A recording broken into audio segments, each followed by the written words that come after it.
প্রিয় মুক্তিকামী ছাত্র জনতা, আমরা দেখতে পাচ্ছি যে আমাদের এই অভ্যুত্থান এবং বিপ্লবের পরেই দেশে অরাজকতা নাশকতা করছে ফ্যাসিস্ট এবং তাদের দোসররা।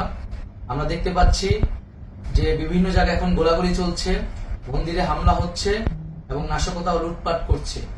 আমরা মনে করি আমাদের যে ছাত্র নাগরিকদের অভ্যুত্থান তাকে নস্যাৎ করার জন্যই পরিকল্পিতভাবে এই ধরনের ঘটনা ঘটানো হচ্ছে। আমরা মুক্তিকামী ছাত্র জনতাকে সজাগ এবং সতর্ক থাকতে আহ্বান জানাচ্ছি এবং আমাদের যে অন্তর্বর্তীকালীন সরকার, আমরা সেই সরকারের যে প্রস্তাবনা 24 ঘন্টার সময় নিয়েছিলাম, জরুরি পরিস্থিতি মোতাবেক আমরা এখনই তার একটি রূপরেখা ঘোষণা করছি। আমরা সিদ্ধান্ত নিয়েছি যে সর্বজন গ্রহণযোগ্য আন্তর্জাতিক খ্যাতিসম্পন্ন নোবেল পুরস্কার বিজয়ী ডক্টর মোহাম্মদ ইউনূসকে প্রধান উপদেষ্টা করে অন্তর্বর্তীকালীন সরকার গঠন করা হবে এবং ডক্টর মোহাম্মদ ইউনূসের সাথেও আমাদের কথা হয়েছে। তিনি ছাত্র জনতার আহ্বানে বাংলাদেশকে রক্ষা করতে এই গুরুদায়িত্ব নিতে সম্মত হয়েছে।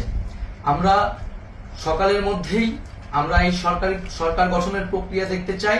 রাষ্ট্রপতির কাছে আহ্বান থাকবে যে দ্রুত সময়ের মধ্যে ডক্টর মোহাম্মদ ইউনূসকে প্রধান উপদেষ্টা করে অন্তর্বর্তীকালীন সরকার গঠন করা হোক এবং এই অন্তর্বর্তীকালীন সরকারের বাকি সদস্যদের নামও আমরা সকালের মধ্যে ঘোষণা করব। প্রিয় বন্ধুগণ, দেশে যে অরাজকতা চলছে, মানুষের জীবনের নিরাপত্তাহীনতা চলছে, সেজন্য আমরা রাষ্ট্রপতির কাছে আহ্বান জানাচ্ছি দেশে আইন শৃঙ্খলা পরিবেশ ফিরিয়ে আনার জন্য দ্রুত সময়ের মধ্যে কার্যকর ব্যবস্থা নিতে হবে এবং আইন শৃঙ্খলা বাহিনীকে সহযোগিতা করার জন্য মুক্তিকামী ছাত্র জনতাও রাজপথে থাকবে এবং অন্তর্বর্তীকালীন সরকার গঠন না হওয়া পর্যন্ত মুক্তিকামী ছাত্র জনতাকে রাজপথে থেকে তাদের যে অভ্যুত্থান, সেই অভ্যুত্থানকে রক্ষা করতে হবে। প্রিয় বন্ধুগণ, আমরা রক্ত দিয়েছি, শহীদ হয়েছি। আমাদের যে প্রতিশ্রুতি একটি নতুন বাংলাদেশ গঠন করার জন্য, সেটিকে আমাদের অবশ্যই বাস্তবায়ন করতে হবে এবং অবশ্যই ছাত্র জনতার প্রস্তাবিত সরকার বাদে কোনো ধরনের সরকার কিন্তু মেনে নেওয়া হবে না। আমরা বলেছি কোনো ধরনের সেনা শাসিত সরকার অথবা সেনা সমর্থিত সরকার অথবা এই ফ্যাসিস্টদের দোসরদের কোনো বি টিম সরকার কিন্তু আমরা মেনে নিব না। কোনো গণবিরোধী সরকারকে মেনে নেওয়া হবে না।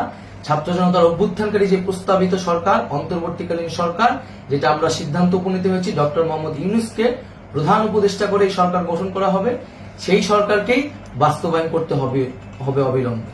আগামীকাল সকাল থেকে সকলকে আহ্বান জানাচ্ছি রাজপথে থাকার জন্য এবং আমাদের যে সাম্প্রদায়িক সম্প্রীতি এবং রাষ্ট্রীয় সম্পদ রক্ষা কমিটির ঘোষণা হয়েছে বৈষম্যবিরোধী ছাত্র আন্দোলনের নেতৃত্বে, সকল পাড়ায় পাড়ায় এলাকায় এলাকায় সেই কমিটি পাহারায় থাকবে। আমাদের সংখ্যালঘু কমিউনিটিকে আমাদের রক্ষা করতে হবে, রাষ্ট্রীয় সম্পদ এবং এই দেশকে রক্ষা করতে হবে আমাদের।